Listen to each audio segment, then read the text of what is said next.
हाँ, तो मेरी क्लास 12th वाले स्टूडेंट्स कैसे हो आप सब और कैसी चल रही है आप सभी की तैयारी। आई होप कि आप सभी बहुत अच्छे होंगे और अपनी तैयारी भी बहुत ही शानदार तरीके से कर रहे होंगे।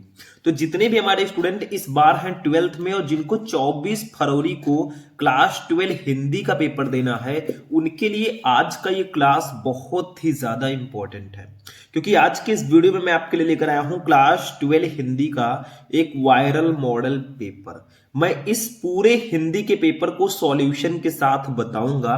तो देखिए, पूरे 100 नंबर का ये आपका हिंदी का पेपर है। पेपर कोड आप लोग ध्यान में रखना, क्योंकि 2025 में आपके 12th हिंदी का पेपर कुछ ऐसा ही आने वाला है। और जो पेपर मैं इस वीडियो में लेकर आया हूं ना, इसमें जितने भी क्वेश्चंस हैं सारे के सारे बहुत ज्यादा इंपॉर्टेंट हैं। तो 24 फरवरी को हिंदी का पेपर देने से पहले इस वीडियो को जरूर देख लेना, वो भी पूरा।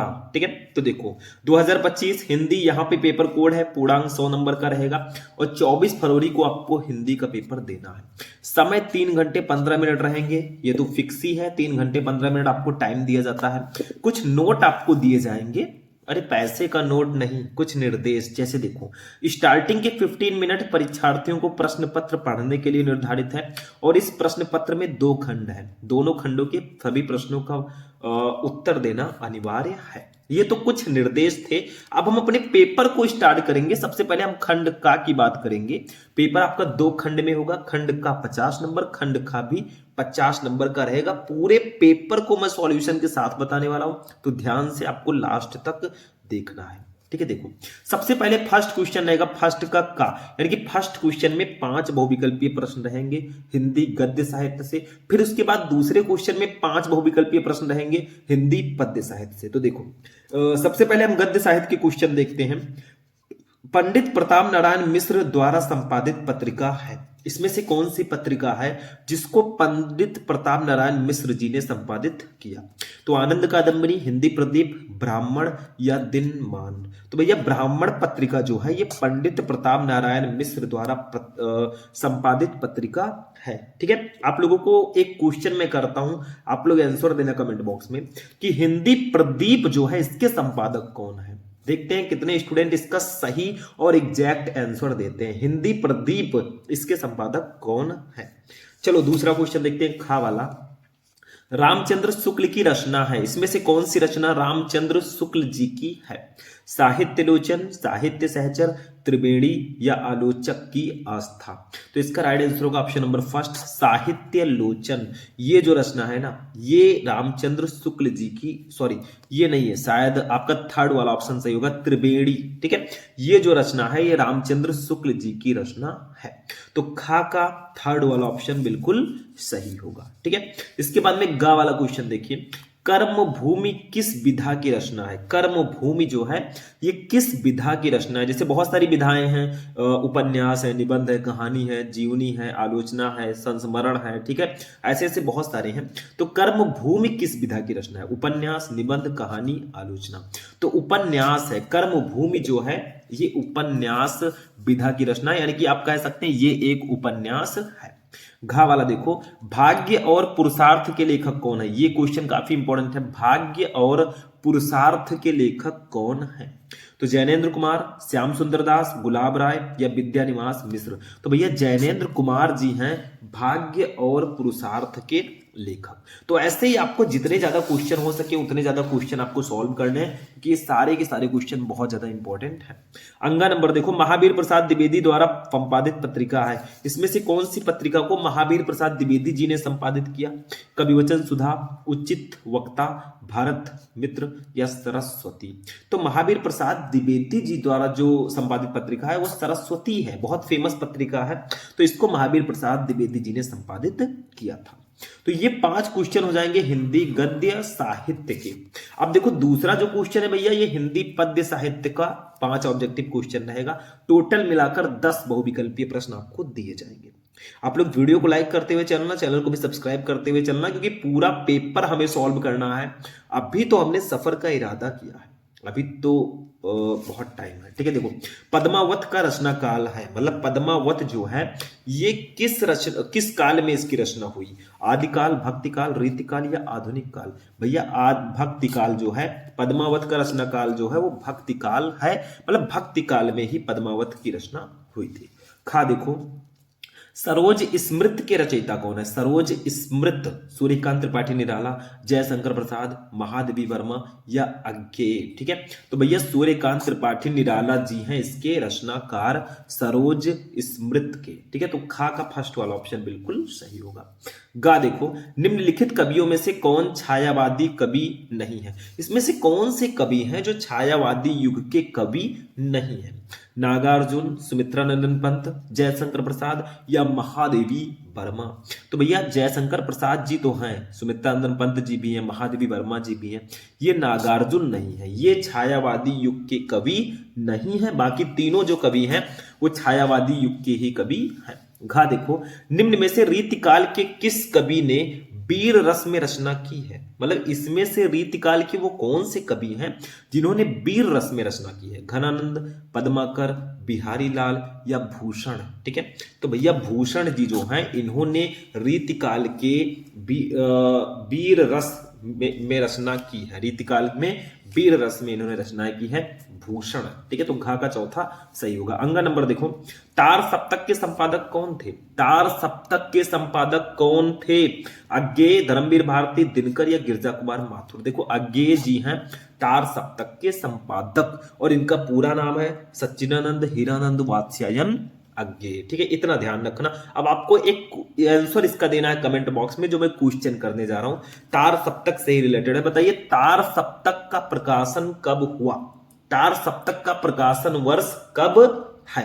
इसका आंसर आपको देना है कमेंट बॉक्स में। ठीक है, चलो ये 5 नंबर इसका भी हो गया। टोटल मिलाकर 10 नंबर के बहुविकल्पीय प्रश्न आएंगे, इतना ध्यान रखना। अब भैया चलते हैं अपने गद्यांश की तरफ। गद्यांश पूरे 10 नंबर का आता है, बहुत इजी होता है। क्यों? क्योंकि आपको देखो ये गद्यांश दिया गया है यहां से लेकर यहां तक। इसके नीचे देखो 5 क्वेश्चन 1 2 3 4 5 करके दिए हैं, पांचों का आंसर दो, 10 नंबर ले जाओ। नहीं पता तो अथवा लगा रहेगा, आप ये वाला कर सकते हो। इसके नीचे भी 5 क्वेश्चन रहेंगे। ठीक है, तो आप दोनों में से कोई एक करोगे, आपको नंबर मिल जाएगा। तो हम ये वाला फर्स्ट वाला ही करेंगे। देखो जन का प्रवाह अनंत होता है, सहस्त्रों वर्षों से भूमि के साथ राष्ट्रीय जन ने तादात्म्य प्राप्त किया है। जब तक सूर्य की रश्मियां नित्य प्रातःकाल भुवन को अमृत से भर देती हैं, तब तक राष्ट्रीय जन का जीवन भी अमर है। इतिहास के अनेक उतार चढ़ाव पार करने के बाद भी राष्ट्र निवासी जन नई उठती लहरों से आगे बढ़ने के लिए अजर अमर है। जन का संततवाही जीवन नदी के प्रवाह की तरह है, जिसमें कर्म और श्रम के द्वारा उत्थान के अनेक घाटों का निर्माण करना होता है। अब देखो इसके नीचे क्वेश्चन है, ध्यान देना। फर्स्ट क्वेश्चन क्या है? उपयुक्त गद्यांश के पाठ और लेखक का नाम लिखो। देखो ये गद्यांश जो है आप पहचानो ये किस पाठ का हो सकता है। कोई बच्चा पहचान सकता है? बिल्कुल, इसको पहचानने में क्या है? देखो यहाँ पे राष्ट्र आया है, जन आया है, राष्ट्र कई बार आया है, यानी कि ये राष्ट्र का स्वरूप चैप्टर का गद्यांश है और इसके लेखक वासुदेव शरण अग्रवाल जी हैं। ठीक है, अब ये तो हमने जान लिया भैया, 2 नंबर हमारा कंप्लीट हुआ कि गद्यांश के पाठ का नाम है, राष्ट्र का स्वरूप, लेखक का नाम है वासुदेव शरण अग्रवाल। इसको कैसे सॉल्व करोगे, कैसे संदर्भ लिखोगे, सब कुछ मैंने बता रखा है। बस आप लोग सर्च करना क्लास 12 हिंदी इंपॉर्टेंट गद्यांश शुभम लेक्चरर। आपको 5 सबसे इंपॉर्टेंट गद्यांश हमने बताए हैं। ठीक है, तो 2 नंबर ही आपका कंप्लीट हो जाएगा। दूसरा रेखांकित अंश की व्याख्या करो। मतलब देखो यहां से और यहां तक अगर आप देखोगे तो इसके नीचे रेखाएं हैं, इसका अपनी भाषा में आपको व्याख्या करनी है। अब कुछ स्टूडेंट कहेंगे सर जी ये तो ऑलरेडी इसकी व्याख्या है, क्योंकि हिंदी है, हिंदी का हिंदी में कैसे व्याख्या करें। देखो इसी को थोड़ा अच्छे से, थोड़ा बढ़ा चढ़ा के, थोड़ा मतलब अपनी तरफ से क्रिएट करके लिख देना है, आपको नंबर पूरा मिलेगा। ठीक है, थोड़ा बहुत चेंज करके लिख दोगे, नंबर मिल जाएगा। ठीक है, तीसरा जन का प्रवाह से क्या तात्पर्य है? मतलब जन के प्रवाह से क्या तात्पर्य है? तो लिख दो भैया जन का प्रवाह अनंत होता है। तो आप कुछ इस टाइप से लिखना। कैसे? जन का प्रवाह का तात्पर्य यह है कि जन का प्रवाह अंतहीन होता है। अंतहीन का मतलब अनंत होता है। ठीक है। प्रत्येक राष्ट्र में निरंतर अनेक प्रकार के परिवर्तन आते रहते हैं। देखो सब कुछ इसमें लिखा है। इतिहास के अनेक उतार चढ़ाव पार करने के बाद भी राष्ट्र निवासी जन नई उठती लहरों से आगे बढ़ने के लिए अजर अमर है। मतलब थोड़ा सा आप लिख दो कि जन का प्रवाह अनंत होता है। मतलब जन के प्रवाह से तात्पर्य है कि जन का प्रवाह जो है वो अंतहीन होता है। और थोड़ा सा अपनी तरफ से लिख दो कि प्रत्येक राष्ट्र में निरंतर अनेक प्रकार के परिवर्तन आते रहते हैं। इसके उपरांत भी राष्ट्र के निवासियों की श्रृंखला निरंतर अवधिगत से चलती रहती है। बस ऐसे लिख दोगे, नंबर मिल जाएगा, दो नंबर आपको। ठीक है। चौथा, राष्ट्र निवासी जन किसके समान आगे बढ़ने के लिए अजर अमर है। मतलब राष्ट्र निवासी जन जो है वो किसके समान आगे बढ़ने के लिए अजर अमर है। तो देखो यहां पे इसका आंसर होगा, देखो ये यहां से आप लिख दीजिए, इतिहास के अनेक उतार चढ़ाव पार करने के बाद भी राष्ट्र निवासी जन नई उठती लहरों से आगे बढ़ने के लिए अजर अमर है। बस यही लाइन लिख दो भाई, 2 नंबर ये भी आपका कंप्लीट रहेगा, कोई काट ही नहीं सकता। ठीक है। तो ऐसे ढूंढ ढूंढ कर आंसर लिखना है। 5वां देखो, 2 नंबर ये भी कंप्लीट। उत्थान के घाटों का निर्माण कैसे होगा। तो देखो लास्ट में दिया गया है, थोड़ा सा मैं दिखा देता हूं यहां पे। देखो यहां से लिख दो, जन का संततवाही जीवन नदी के प्रवाह की तरह है जिसमें कर्म और श्रम के द्वारा उत्थान के अनेक घाटों का निर्माण करना होता है। बस इतना लिख दोगे, इसका भी 2 नंबर आपका कंप्लीट हो जाएगा। तो टोटल 5 क्वेश्चन है, 2 नंबर के, आपको 10 नंबर इसके लिए पूरे के पूरा मिलेगा। ठीक है। तो ऐसे आपको लिखना होता है, ऐसे गद्यांश सॉल्व करना होता है। अब एक ऑप्शन और भी रहेगा, अगर वो नहीं पता तो अथवा लगा है, आप ये वाला कर सकते हैं। बताइए किस चैप्टर का है। भाषा की साधारण इकाई शब्द है, शब्द के अभाव में भाषा। देखो भाषा कई बार आया है, तो ये भाषा और आधुनिकता चैप्टर का गद्यांश है और इसके लेखक प्रो जी सुंदर रेड्डी जी हैं। ठीक है। इसके नीचे भी 5 क्वेश्चन है, 1 2 3 4 5। ठीक है। 5 क्वेश्चन है, 2 नंबर के, टोटल आपको 10 नंबर इसके लिए भी मिलेगा। ठीक है। तो ये आपको करना होता है, 2 में से एक ही करना होगा। मैंने दोनों बता दिया है ताकि थोड़ा सा इजी हो जाए। चलो आगे बढ़ते हैं, ऐसे ऐसे हम करते चलेंगे। अभी हमने सिर्फ 20 नंबर का क्वेश्चन सॉल्व किया है। चलो आगे बढ़ते हैं। अब देखो स्टूडेंट, जैसे गद्यांश दिया जाता है वैसे ही आपको पद्यांश भी दिया जाएगा। देखो दिए गए पद्यांशों पर आधारित निम्नलिखित प्रश्नों के उत्तर दीजिए। टोटल 10 नंबर का। अब आपको पद्यांश ये देखो दे दिया गया यहां से लेकर यहां तक। इसके नीचे 5 क्वेश्चन दिए गए, सेम उसी तरह। पांचों का आंसर 2 नंबर ले जाओ। अथवा लगा है, नहीं पता है तो आप ये दूसरा वाला दिया गया, इसके नीचे भी 5 क्वेश्चन है, आंसर 2 नंबर ले जाओ। चलो हम इसको थोड़ा सा समझते हैं और क्वेश्चन का आंसर देने का प्रयास करते हैं। ठीक है, क्योंकि प्रयास करना जरूरी है। देखो कैसे इसको समझेंगे। देखो, दुख की पिछली रजनी बीच बिकसता सुख का नवल प्रभात, एक पर्दा यह झीना नील छिपाए है जिसमें सुख गाद, जिसे तुम समझे हो अभिशाप जगत की ज्वालाओं का मूल, इसका वह रहस्य वरदान कभी मत जाओ इसको भूल। ये किस चैप्टर का है? ये हमारे श्रद्धा मनु चैप्टर का है। इसके कवि हैं जयशंकर प्रसाद जी। क्या कहती हैं श्रद्धा जी, श्रद्धा मनु से कहती हैं वो मैं आपको बताता हूं। देखो, दुख की पिछली रजनी बीच बिकसता सुख का नवल प्रभात। मतलब श्रद्धा जो है वो श्रद्धा मनु को थोड़ा मोटिवेट, थोड़ा प्रेरित करते हुए कहती हैं कि दुख की पिछली रजनी, रात्रि बीच उसके मध्य में बिकसता का मतलब विकसित होता है या निकलता है सुख का नवल प्रभात। नवल प्रभात का मतलब होता है नया सवेरा। इनके कहने का मतलब है कि दुख की रात के ही मध्य सुख का नया सवेरा उदित होता है। किसी को दुखी नहीं रहना चाहिए, क्योंकि दुख है, कभी खुशी कभी गम। अगर आज दुख है तो कल सुख भी होगा। ठीक है, वही कहा जा रहा है कि दुख की रात्रि के मध्य सुख का नया सवेरा भी उदित होता है। आगे देखो, फिर वो कहती हैं एक पर्दे की तरह यह झीना पतला नीला छिपाए है, वो छिपाए बैठा है जिसमें सुख गाद, यानी कि सुखों को।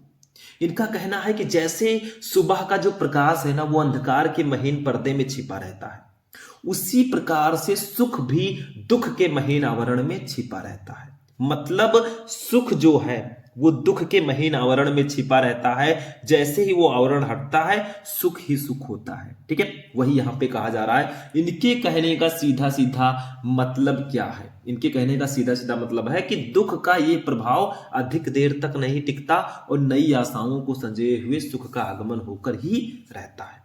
तो कभी दुखी मत रहो मेरे भाई। आज अगर आप दुखी हैं, आज आपके लाइफ में दुख है, तो कल सुख भी होगा। ठीक है, आगे देखो, जिसे तुम समझे हो अभिशाप और जिसको तुम श्राप समझ के बैठे हो ना, जगत की ज्वालाओं का मूल, वो इस जगत की ज्वालाओं का जड़ है, इस संसार की ज्वालाओं का जड़ है, इसका वह रहस्य वरदान, और ये ईश्वर का वरदान है। जो दुख है ना, ये भी ईश्वर का एक वरदान है, क्योंकि इसी दुख के बाद आपको सुख जरूर मिलेगा। ठीक है, कभी मत जाओ इसको भूल और कभी तुम इसको मत भूलना। ठीक है, अब चलो इसके क्वेश्चन का आंसर हम देने का प्रयास करते हैं। इनको हम हटाते हैं और क्वेश्चन का आंसर थोड़ा सा हम देते हैं। ठीक है, चलो क्वेश्चन है, उपयुक्त पद्यांश के शीर्षक और कवि का नाम लिखिए।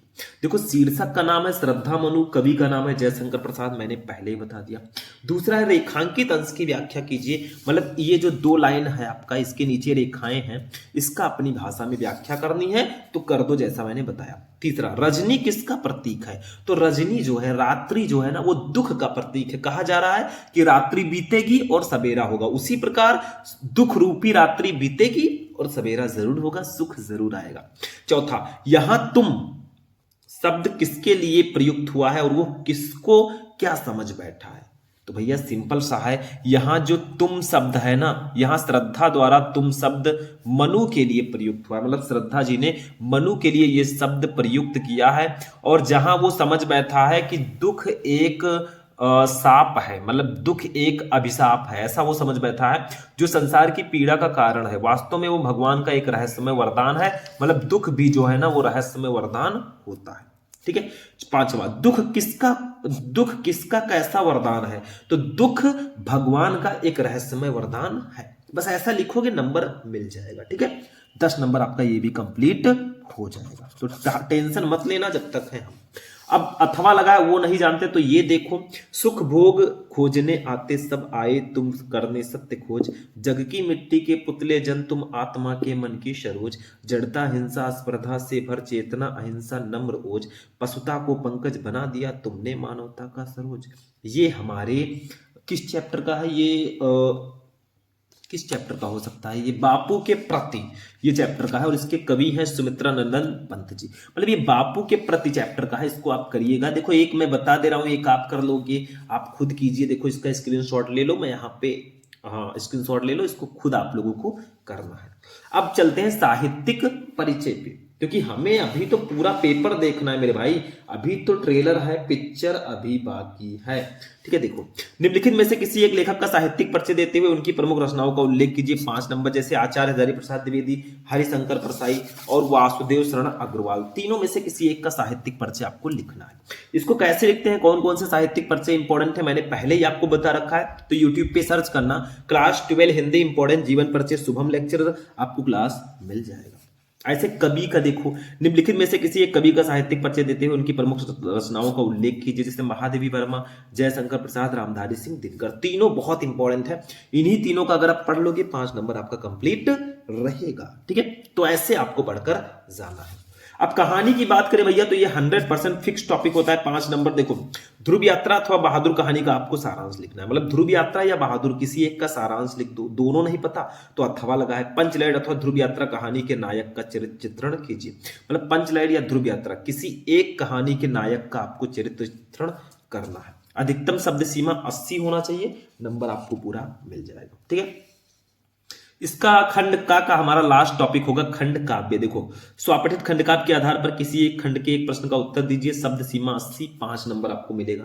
मतलब देखो, खंड काव्य एक ऐसा टॉपिक है ना जो जिला वाइज होता है, जैसे मुक्त यज्ञ, सत्य की जीत, रश्मि रथी, और है भी, देखो 2-3 और है, उनको भी बता देता हूं। देखो, आलोक वृत्त, श्रवण कुमार, त्यागपथी, तो ये जिला वाइज होता है। आपके जिले में जो है उसको आप पढ़ लेना, ये नंबर आपका कंप्लीट रहेगा। तो खंड का जो है हमारा फिनिश हो चुका है। इसमें 10 नंबर के बहुविकल्पीय प्रश्न, 10 नंबर का गद्यांश, 10 नंबर का पद्यांश, 10 नंबर का जीवन परिचय, 5 नंबर की कहानी, 5 नंबर का खंड का, टोटल 50 नंबर का पेपर आपका हो चुका है। लेकिन अभी तो आधा हुआ है, अभी तो ट्रेलर है, पिक्चर अभी बाकी है। अब हम चलेंगे अपने खंड खा पे। खंड खा की अगर हम लोग बात करें तो सबसे पहले आता है हमारा खंड खा में सबसे पहले आता है हिंदी संस्कृत का गद्यांश। देखो 8वां, दिए गए गद्यांशों में से किसी एक का ससंदर्भ हिंदी में अनुवाद कीजिए। 7 नंबर का रहेगा। जैसे देखो, संस्कृत साहित्य आदि कवि वाल्मीकि महर्षि व्यास। देखो भैया ये संदर्भ आप लोग लिख देना, ये संस्कृत भाषा या महात्म पाठ से लिया गया है। मतलब प्रस्तुत गद्यांश हमारी पाठ्य पुस्तक हिंदी संस्कृत के संस्कृत भाषा या महात्म पाठ से अवतरित है। बस हो जाएगा। नहीं पता तो अथवा लगा है भैया। महामना विद्वान वक्ता धार्मिकों नेता पत्र पत्रकार रचित, यानी कि ये महामना मालवीय चैप्टर का गद्यांश है। तो दोनों में से आपको करना एक ही है, ये ध्यान में रखना, चाहे वो करो चाहे वो करो। अब पद्यांश की अगर हम बात करें श्लोक की, तो देखो दिए गए पद्यांशों या श्लोकों में से किसी एक का ससंदर्भ हिंदी में अनुवाद करो। 7 नंबर। जैसे देखो, विद्या विवादाय धनम मदाय शक्ति परेशान पर पीड़नाय खलस्य साधु विपरीत में ज्ञानाय दानाय च रक्षणाय। ये हमारे सुभाषित रत्नावली चैप्टर का पद्यांश है। और ये चैप्टर कितना ज्यादा इंपॉर्टेंट है ये तो आपको पता ही है, ठीक है। अथवा लगाए वो नहीं पता तो ये वाला करो। ना मेरुस्ते भद्रा व उलुकस्य विशेषणम आक्रुद्धस्य मुखम पश्य कथम क्रुद्धो भविष्यति। ठीक है, ये जातक कथा में एक शीर्षक है उलूक जातकम, ये उसी से लिया गया है। ठीक है, तो दोनों में से कोई एक करना है, आप कर लेना।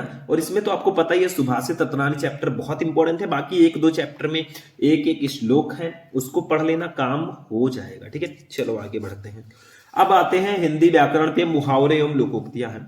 निम्नलिखित मुहावरों और लोकोक्तियों में से किसी एक का अर्थ लिखते हुए वाक्य प्रयोग कीजिए। 2 नंबर। मतलब किसी एक का आपको अर्थ लिखकर वाक्य प्रयोग करना है। जैसे देखो, का है आंख का तारा होना, इसका मतलब होता है बहुत प्रिय होना। जैसे आप लिख दीजिए राम कौशल्या की आंखों के तारे थे। ठीक है।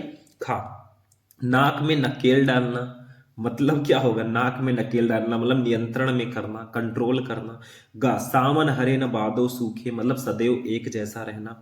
घा, मक्खन लगाना यानी कि खुशामत करना। ठीक है, जैसे वोट मांगने वाले जो लोग होते हैं ना, नेता लोग, वो पहले तो घूमते टहलते हैं, जब जानते हैं कि चुनाव आ गया ना तो मक्खन लगाने लगते हैं। ठीक है, ताकि वोट हमको दे दे। अब आते हैं अपठित गद्यांश पे। 10 नंबर। निम्नलिखित गद्यांश को पढ़कर नीचे दिए गए प्रश्नों के उत्तर दीजिए। 5 नंबर। देखो, वैज्ञानिक का मानना है। देखो ये आपका गद्यांश, अपठित गद्यांश यहां से यहां तक है। इसके नीचे 3 क्वेश्चन है, का खा गा करके 5 नंबर आपको मिलेगा। नहीं पता तो अथवा लगा है, आप ये दूसरा वाला गद्यांश कर सकते हैं। ठीक है, चलो मैं फर्स्ट वाला ही बताता हूं। इसको पढ़ेंगे, फिर इसके नीचे क्वेश्चन है, उसका आंसर देंगे। बस यही आपको अपठित गद्यांश में करना होता है, बाकी कुछ खास इसमें है नहीं। देखो, पढ़ो, खूब ध्यान से पढ़ना। वैज्ञानिकों का मानना है कि पृथ्वी पर सर्वप्रथम अस्तित्व में आने वाले एक कोशिकीय जीव अमीबा एवं पैरामीशियम के जन्म के पीछे मीथेन ही कारक रही। प्राप्त जानकारी के अनुसार मंगल की सतह पर स्थित चट्टानों में लौह तत्व की प्रधानता है। फलस्वरूप हवा की उपस्थिति में वहां जंग लगने की प्रक्रिया स्वाभाविक रूप से चलती रहती है। इसी कारण इस ग्रह की मिट्टी लाल है और आंधी चलने पर यहाँ का वातावरण गुलाबी बादलों से भर जाता है। इन्हीं कारणों से मंगल ग्रह को लाल ग्रह भी कहा जाता है। मंगल ग्रह पर पहुंचने वाला भारत पहला एशियाई देश बन गया। ठीक है, देखो इसका क्या है, मंगल की सतह पर चट्टानों में किस तत्व की प्रधानता है। तो देखो यहां पर, ये देखो फर्स्ट का आंसर, मंगल की सतह पर स्थित चट्टानों में लौह तत्व की प्रधानता है। ऐसे लिख दो, 1 नंबर आपका कंप्लीट। ठीक है, खा वाला देखो थोड़ा सा, मंगल ग्रह की मिट्टी किस कारण से लाल है, मतलब मंगल ग्रह की मिट्टी क्यों लाल है भैया। तो देखो यहीं से लिख दो आप, मंगल ग्रह की सतह पर स्थित चट्टानों में लौह तत्व की प्रधानता है। फलस्वरूप हवा की उपस्थिति में वहां जंग लगने की प्रक्रिया स्वाभाविक रूप से चलती रहती है। इसी कारण इस ग्रह की मिट्टी लाल है। मतलब यहां से लेकर आप यहां तक लिखो, 2 नंबर ये भी कंप्लीट। पूरा रीजन लिखना तो पूरा नंबर मिलेगा। गा, पृथ्वी पर सर्वप्रथम अस्तित्व में आने वाले जीव कौन कौन है। तो भैया ये देखो कहां लिखा है ये, वैज्ञानिकों का मानना है कि पृथ्वी पर सर्वप्रथम अस्तित्व में आने वाले एक कोष के जीव अमीबा एवं पैरामीशियम हैं। बस ऐसा लिख देना कि वैज्ञानिकों के अनुसार पृथ्वी पर सर्वप्रथम अस्तित्व में आने वाले एक कोष के जीव अमीबा एवं पैरामीशियम हैं। बस हो गया, 5 नंबर ये भी कंप्लीट। क्यों टेंशन ले रहे हो भैया, हम है ना। अब वो नहीं पता तो आप ये दूसरा वाला कर दो भाई, ये कर लो। चलो आगे बढ़ते हैं, एक मैंने बता दिया। शब्द युग्म पे आते हैं। देखो 11 का निम्नलिखित शब्द युग्मों का सही अर्थ चुनकर लिखिए। फर्स्ट जैसे श्रवण, इसका शब्द युग्म मतलब इसका सही आंसर क्या होगा। आ है पाप और पुण्य, बा है सज्जन और दुर्जन, सा है कान और भिक्षु, दा है सावन और परिश्रमी। तो इसका सा वाला ऑप्शन सही होगा, कान और भिक्षु। देखो श्रवण का मतलब होता है कान और श्रवण का मतलब होता है भिक्षु। ठीक है, तो इसका जो है सा वाला ऑप्शन सही हो जाएगा। दूसरा देखो अंश अंश, इसका सही अर्थ क्या होगा? अंश अंश, अंकुर और हिस्सा, हिस्सा और अंकुर, कंधा और हिस्सा, हिस्सा और कंधा। भैया कंधा और हिस्सा होगा। देखो अंकुर का मतलब होता है कंधा, और सॉरी अंश का मतलब होता है कंधा, अंश का मतलब होता है हिस्सा। तो ये आपका सही होगा कौन सा? सा वाला, कंधा और हिस्सा। ऐसे शब्द अर्थ देख लो, निम्नलिखित शब्दों में से किसी एक शब्द के दो अर्थ लिखिए, यानी एक अर्थी शब्द है। जैसे अंबर, अंबर को किन नामों से जानते हैं? अंबर को हम आकाश, वस्त्र, ये सब लिख सकते हैं, आप लिख लेना दोनों। चपला, चपला को हम बिजली, लक्ष्मी बोलते हैं। वर, वर को दूल्हा और श्रेष्ठ बोलते हैं। इसको लिख लेना क्योंकि ये इंपॉर्टेंट है, ठीक है। ये शब्द युग, शब्द अर्थ है, ठीक है। अब आते हैं अनेक शब्दों के लिए एक शब्द पर। देखो निम्नलिखित वाक्यांशों के लिए एक शब्द का चयन करके लिखिए भैया। जैसे फर्स्ट है अनुकरण करने योग्य। जो अनुकरण करने योग्य होगा उसको क्या बोलेंगे? अनुकरणीय, अमर, अजर, अच्छम। भैया अनुकरणीय बोलेंगे, सिंपल सा। दूसरा वन में रहने वाला, इसको क्या बोलेंगे? वनवासी, नगरीय, ग्रामीण या पहाड़ी। भैया वनवासी बोलेंगे, जो वन में रहता है वो वनवासी, मतलब वन में वास करने वाला या वन में रहने वाला, उसको वनवासी हम लोग बोलेंगे, ठीक है। आगे बढ़ते हैं, ये वाक्य संशोधन है।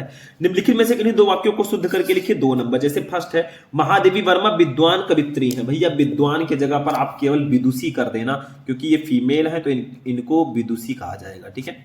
दूसरा अध्यापक कक्षा में पढ़ा रही है। नहीं भैया अध्यापिका कर देना यहाँ पे, क्योंकि अध्यापक पढ़ा रहे होते हैं, अध्यापिका कक्षा में पढ़ा रही है। तीसरा तुम मेरे से मत बोलो। नहीं बेटा तुम मुझसे मत बोलो, ऐसा कर देना, मुझसे, ठीक है। चौथा मैं लड़के को पढ़ाया हूं। नहीं मैंने लड़के को पढ़ाया है, ऐसा लिख देना, मैंने लड़के को पढ़ाया है, बस हो जाएगा, बिल्कुल राइट। और आपका नंबर कंप्लीट। 2 ही करना है, मैंने 4 बता दिया।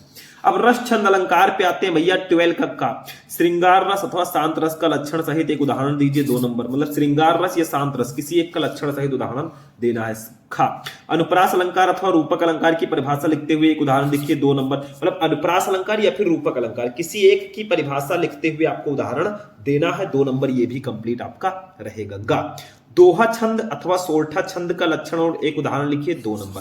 मतलब रस छंद अलंकार के जो 6 नंबर है ना, 2 2 2, ये एक ही वीडियो में मैंने कंप्लीट करा रखा है। आप लोग YouTube पे सर्च करना रस छंद अलंकार शुभम लेक्चरर, आपको क्लास मिल जाएगा, जाकर देख लेना भैया, नहीं तो बाद में पछताना पड़ेगा, ठीक है। चलो पत्र लेखन पे हम लोग आ चुके हैं। 6 नंबर का आता है, देखो छात्रवृत्ति है तो बैंक में खाता खोलने के लिए बैंक अधिकारी को एक आवेदन पत्र लिखो, 6 नंबर। अथवा लगा है अपने गांव की सफाई है तो संबंधित अधिकारी को एक पत्र लिखो। तो दोनों में से कोई एक ही करना है। पत्र कैसे लिखते हैं, कौन कौन से पत्र इंपॉर्टेंट है वो भी मैंने बता रखा है। 14 नंबर निबंध। निम्नलिखित विषयों में से किसी एक पर अपनी भाषा शैली में निबंध लिखिए। मतलब आपको निबंध यहाँ पे लिखना है। जैसे बाढ़ की समस्या कारण और निवारण, 9 नंबर का आएगा। खास स्वच्छता अभियान, जन जन कल्याण का, आरक्षण व्यवस्था वरदान या अभिशाप, घा साहित्य में लोक मंगल की भावना, अंगा कृषक जीवन का यथार्थ स्वरूप। तो 5 में से किसी एक पर आपको निबंध लिखना है भैया, नंबर आपको पूरे 9 मिलेंगे। तो ये था आपका लास्ट टॉपिक, और यहां पे हमारा खंड खा भी 50 नंबर का फिनिश होता है। तो आज का ये पेपर हमारा यहीं पर फिनिश होगा। मैंने आपको सॉल्यूशन के साथ बताया। तो वीडियो आपको कैसा लगा? वीडियो पसंद आए वीडियो को करना लाइक, चैनल पर नए चैनल को सब्सक्राइब करना, और किसी भी टॉपिक पर आपको क्लास चाहिए आप बेफिक्र होकर कमेंट बॉक्स में बताना, सर हमें ये वाला टॉपिक चाहिए, ये वाला सब्जेक्ट चाहिए, मैं उस पर क्लास लेकर जरूर आऊंगा। तो आज का क्लास यहीं पर फिनिश होता है। मिलते हैं हम लोग फिर नेक्स्ट वीडियो में नेक्स्ट टॉपिक के साथ। तब तक के लिए जय हिंद।